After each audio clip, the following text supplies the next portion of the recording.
yan, pang third night niya dito sa amin. Ayan yung pwesto niya, malapit sa pinto. Mula nung binili ko yan yan, yung stop toys kahapon. Halos paggabi na kahapon, binili ko yan para nga wag siyang mag-ingay. Yun, effective naman, proven and tested. Pag may stop toys, hindi mag-iingay yung tuta sa gabi. Kasi unang hiwalay niya sa magulang niya eh.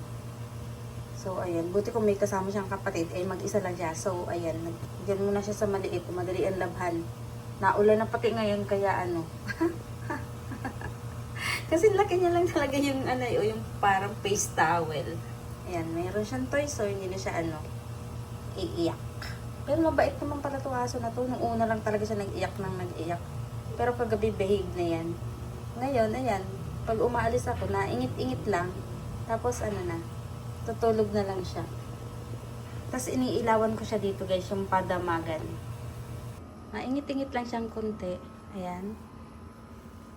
Tayin ko na yung ilaw.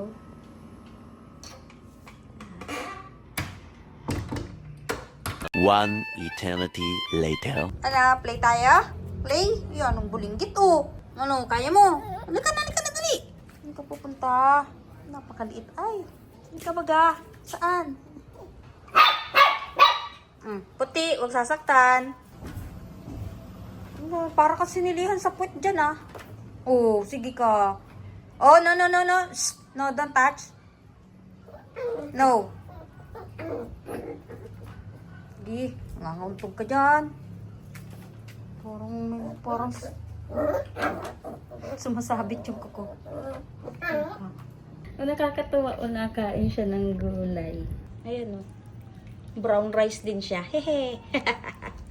Ubus na yung mga gulay. Very good naman ay. Oh, kanin na lang natira. Takatingin ka. Ha? Ayan. Bago mo yan toys. Ayan pa. Oh, hello. Ano yan? Ano yung toys mo? Huwag yung tsinelas ko. Oh, ayan. Buti, may pabili tayo niyan. Ano? Yan ang toys mo. Huwag yung tsinelas ko ang ngak-ngakin mo, ba? Ay, mapapalo yung bibig. Yan na lang. Meron pa dun.